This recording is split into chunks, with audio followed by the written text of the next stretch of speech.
I do. Yeah, it's like, yeah. I want you uncomfortable, um, so that you learn to just do nothing but rest in Jesus. Right? Ultimately, that's the only thing that matters. Is I want you to rest in Jesus above all things. Take a moment and pray, and see if we can ask God to be with us and help us.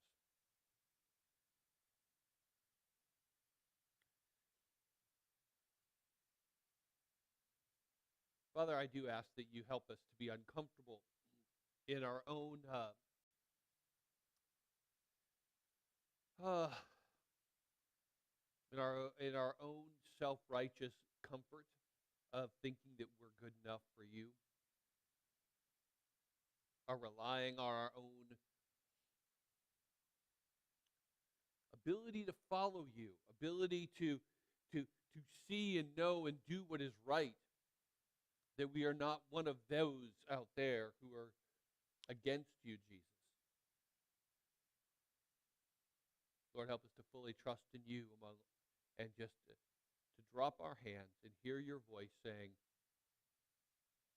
I've done it all, my son, my daughter.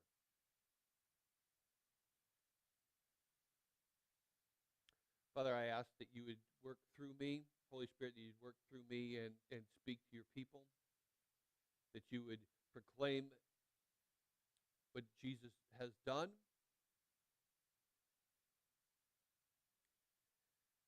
that we might rest in you.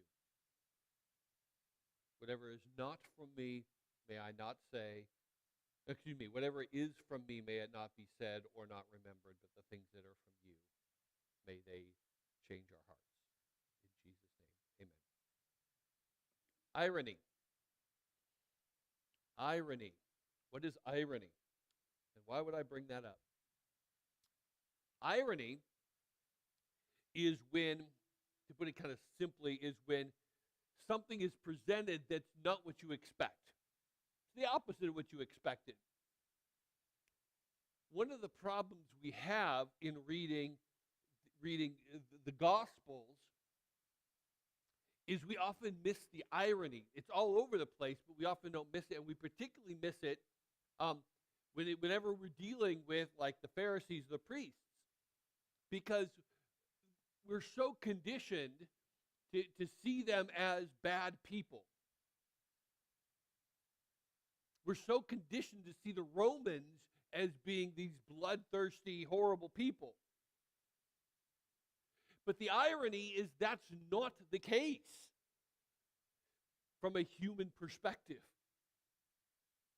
And we miss that. And so we misread the irony of the text.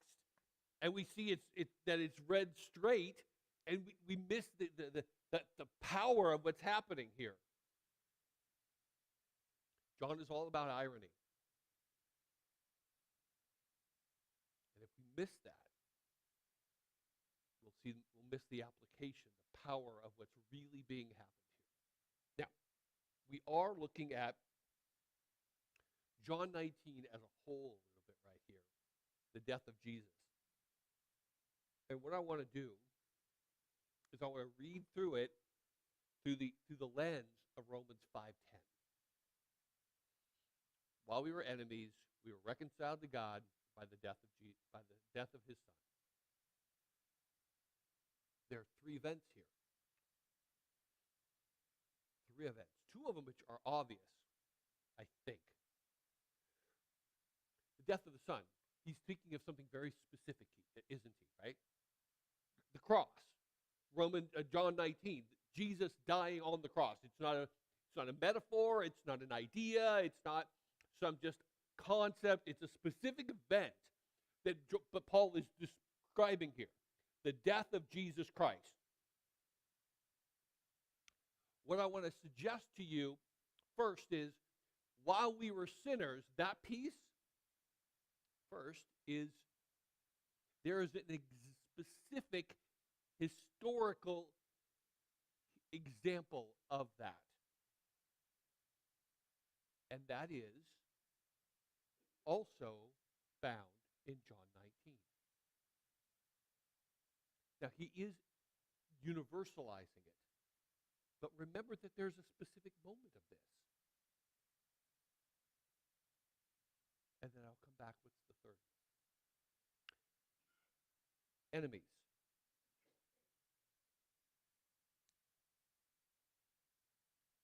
The first that we could put in that category would be Pilate. Right? But what I want us to do as we think about this moment of Jesus being delivered to crucified, here's where I want you to get at the end. I want you to see a backdrop of humanity represented by Pilate and the priests and really the crowd and the soldiers, and then Jesus. Okay? Two groups. The world, humanity, and that.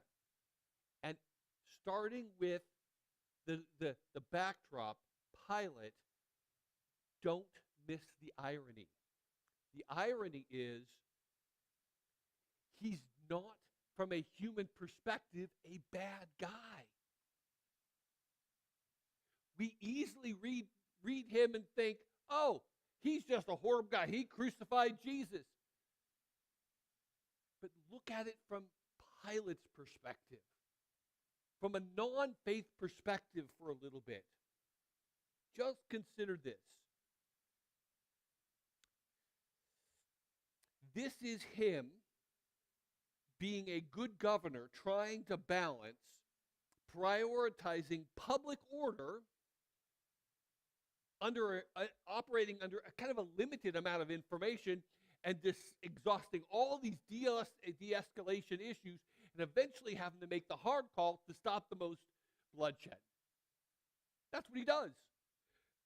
Verse 4 and 6, where he refuses to just rubber stamp this lynching. He has these people come to him and they say, kill him. And he's like, whoa, whoa, whoa, whoa, whoa, whoa. We're not going to just kill somebody, right? This is what he's doing. He's like, this isn't okay. Let's slow down. Let's go through the procedure. And that's what he does. He goes through the procedures. He asks questions. He interrogates the witness. He does all of that. He refuses to rubber stamp the mob. That's a good thing. And he's treating the execution as the last possible resort. He tries every way to not do that, doesn't he?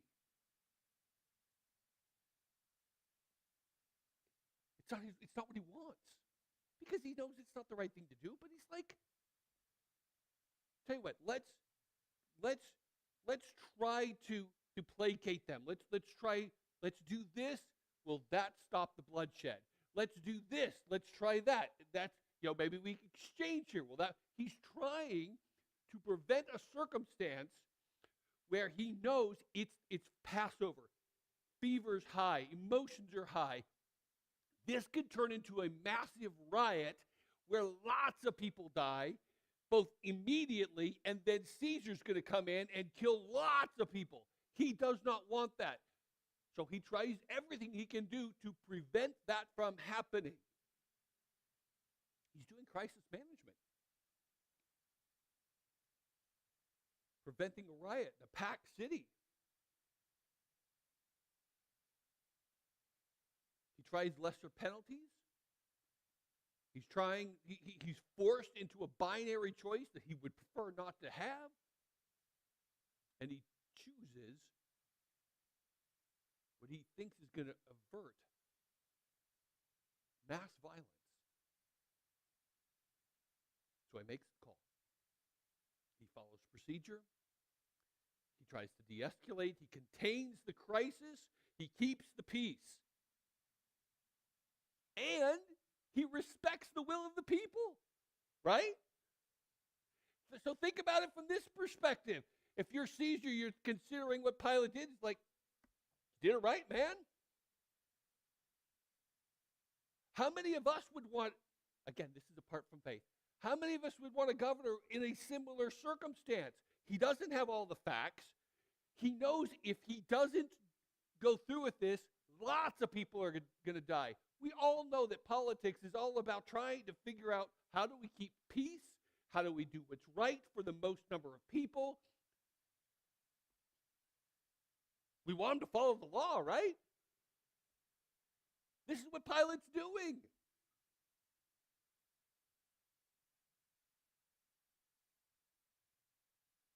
From the human, non-faith perspective, I want to argue here for you that this is a governor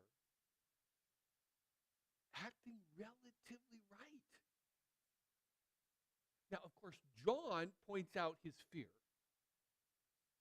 But that's the irony, you see. That we often will read that and go, well, he's just a bad guy. Well, he crucified Jesus, so he's a bad guy. Whoa, whoa, whoa, whoa. Back up. Put it in context historically, and what you see is Roman justice was legendary to be good.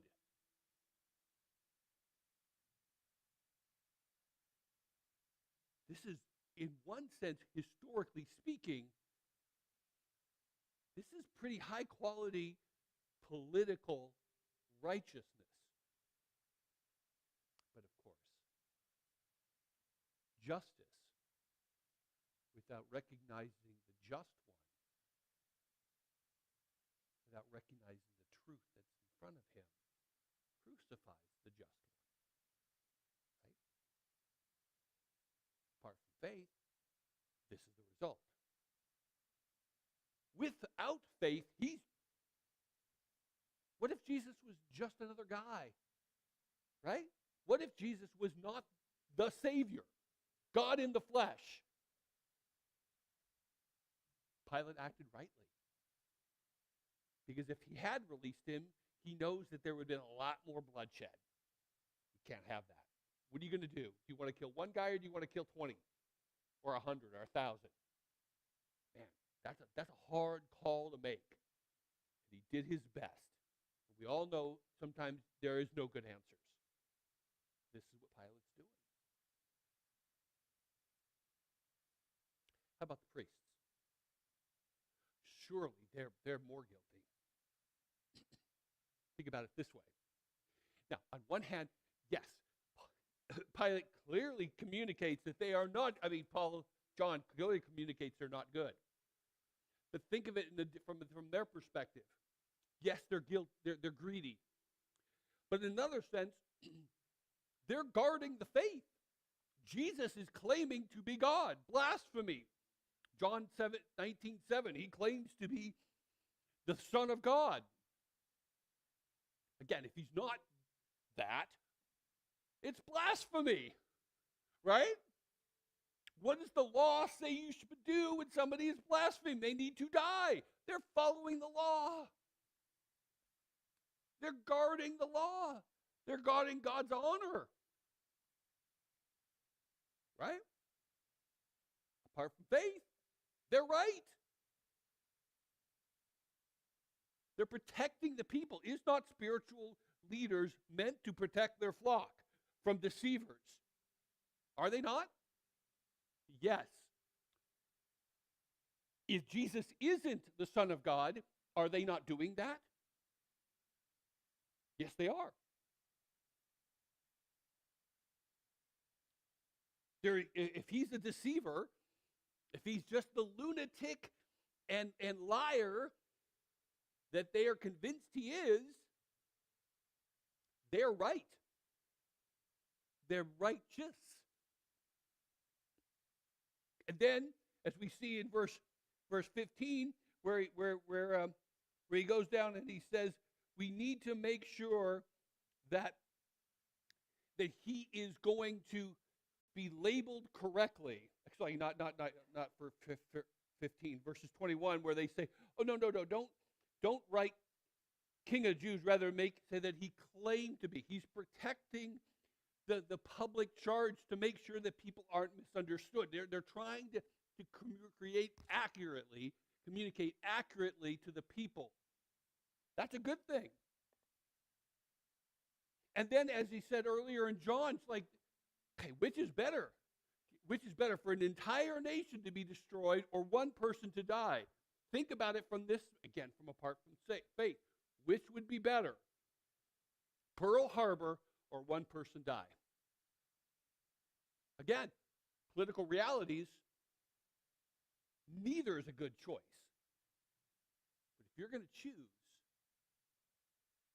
you choose one. It's responsible. How about this? They go through lawful channels, don't they? They don't just kill Jesus. They do the right thing and go to the civil authorities and say, this is beyond our scope of abilities. You need to do it rightly. Should we not, as church people, respect the governmental authority and, when possible, go through the government to do the, if there's a law being broken, we should not take that into our own hands. We should not be vigilantes. They're not being vigilantes. They're taking it to the court as they should. Finally, and in some ways, does this not hit harder? They demonstrate civic loyalty, right? Caesar is our king, not this guy. Read it from Without Faith. That is the equivalent of us saying, I'm a loyal American, right?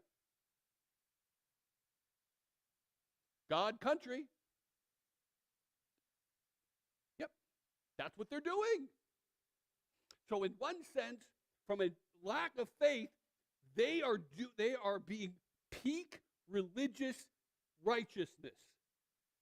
But the law, apart from faith, kills the lawgiver.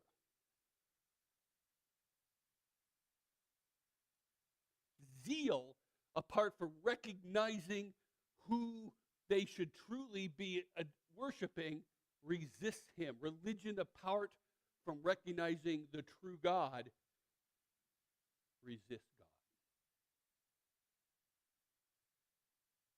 The priests are not, apart from a faith perspective, they're acting in what many would look at as righteous.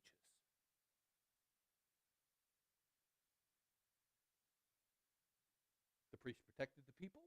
They protected the people from lies. They protected them from blasphemy. They showed a zeal for God and his honor. They followed the law. They demonstrated civic loyalty. This is religious zeal, values, even using Scripture.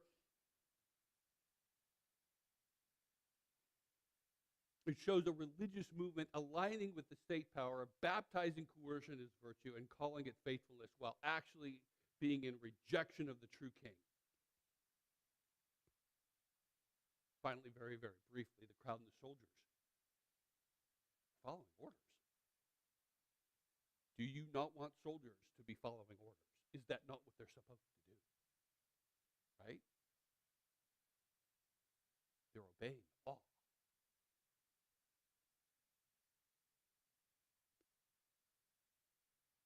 The crowd, they're listening to their spiritual leaders, are they not? Every actor in this play, this backdrop of the cross, from the apart from faith perspective, can be argued as being relatively, from a human perspective, again, apart from faith, recognizing who Jesus really is, as being in the right. And yet Paul calls them enemies of God. John, his irony is that he points out they are wrong. But that's the irony. That the crowd is wrong because they're listening to the wrong spiritual leaders. The spiritual leaders are wrong because they have failed to recognize who Jesus is. The soldiers are wrong because they're following Pilate, who Pilate fails to surrender to the true king.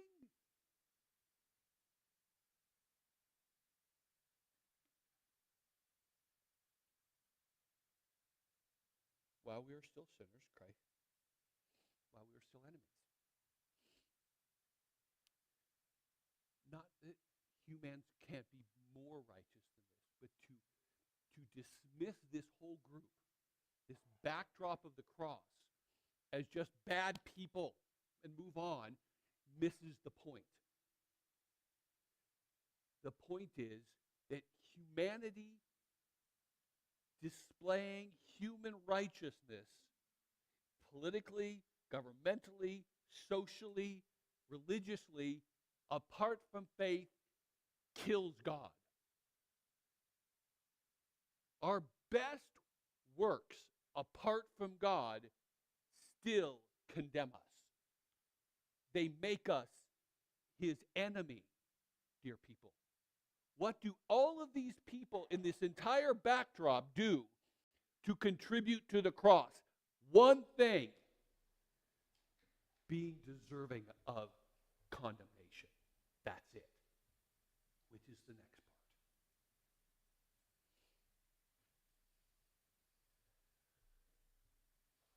This is humanity literally calling good, Jesus, evil.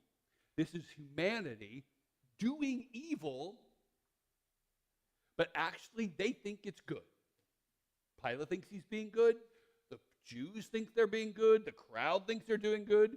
This is performing what they think is a righteous, and in some, apart from the fact that who we're talking about, it is a righteous act, but they're committing sin. This is defending order while rejecting the true king. This is actively doing everything to deserve condemnation. The condemnation that Jesus is actively in the moment trying to save them from this. That's the irony of John 19. And one of the things I want you to hear before we move forward is, hear me carefully. Obviously, your sins and my sins that we do that are obviously evil deserve death. Yes. I lust, I swear, I get angry. Sure. Obviously those. But even what looks like good acts, my dear people, if they are apart from faith, are still condemnating. Because they're motivated, as these people in here, they're motivated by fear, they're motivated by approval, they're motivated by greed. That's what's motivating them. That's John's argument here. They look righteous, and from a human perspective they are, but they're motivated by fear, Pilate, they're motivated by greed, the priests, and they're motivated by approval, the soldiers in the crowd. We're no different, my dear people.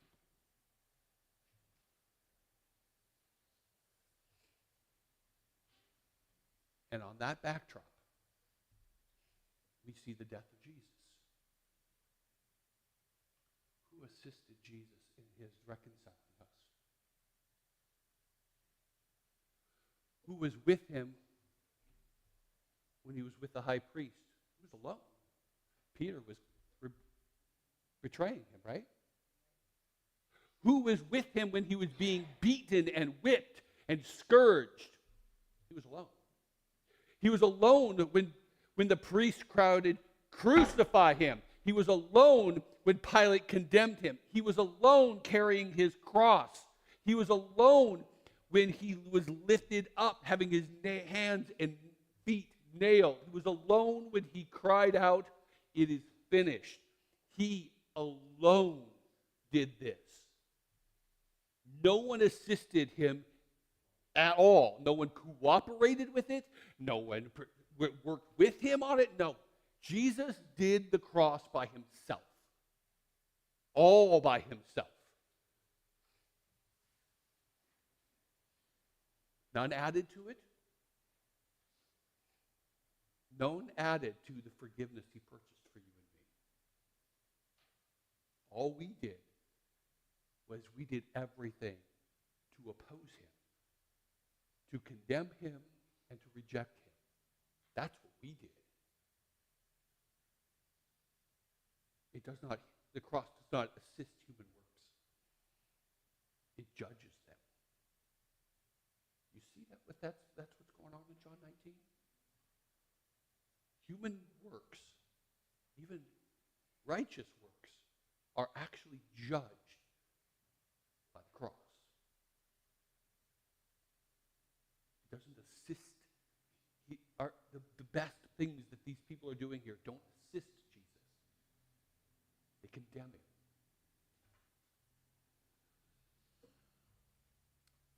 While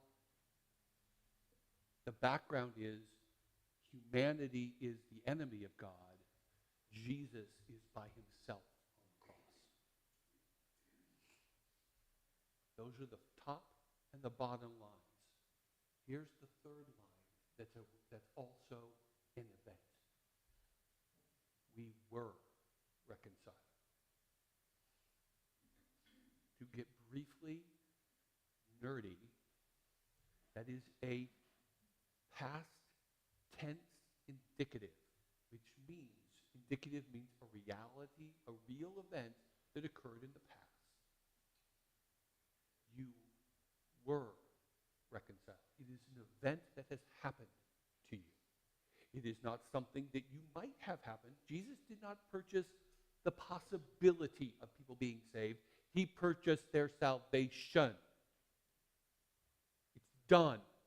So when he says this on the cross, he means it's done. It's finished. You are reconciled. It's over. We still fight and act like we have to add. We have to do something, do we not, to be right with God? No, you do not. It's all done. Go back to the image. Was Jesus not alone on the cross? Yes, he was. What were the rest of humanity doing? Condemning him. Rejecting him. Not assisting him. Not cooperating with him. He did it by himself.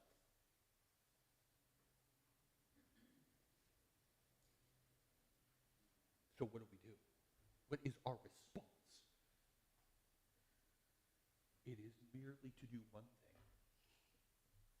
To stop trying to justify yourself in any way before Jesus. To drop your hands and say, you're right. I am the first. But because of the third line, I am this.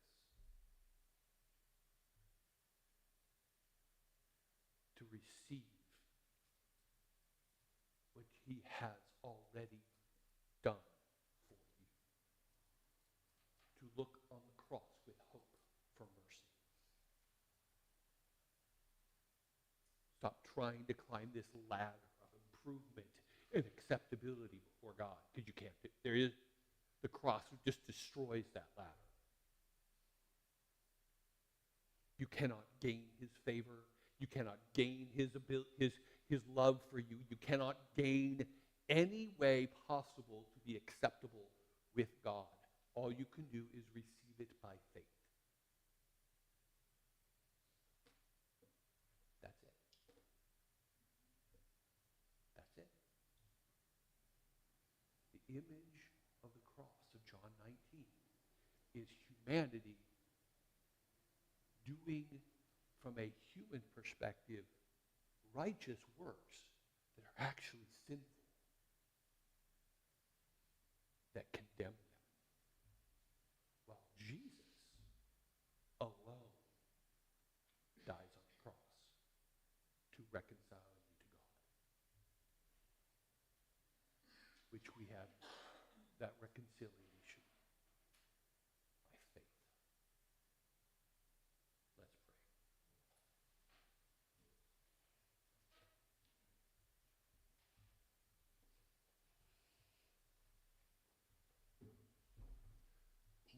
Oh, Jesus, forgive us of the blasphemy and the offense of thinking that we can in any way add to the work that you have done for us on our behalf.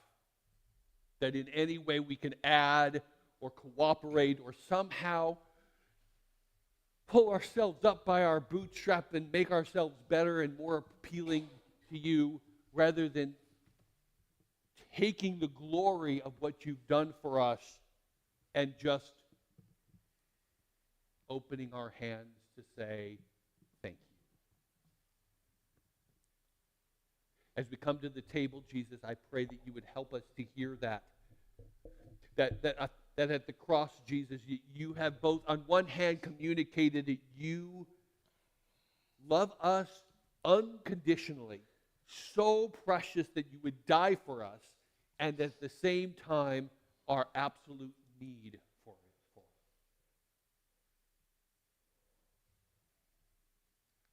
That we are both your enemy and loved by you. That we are, as Joe said earlier, on one hand, we are sinners, but we are worth your Son's death. In Jesus' name, amen.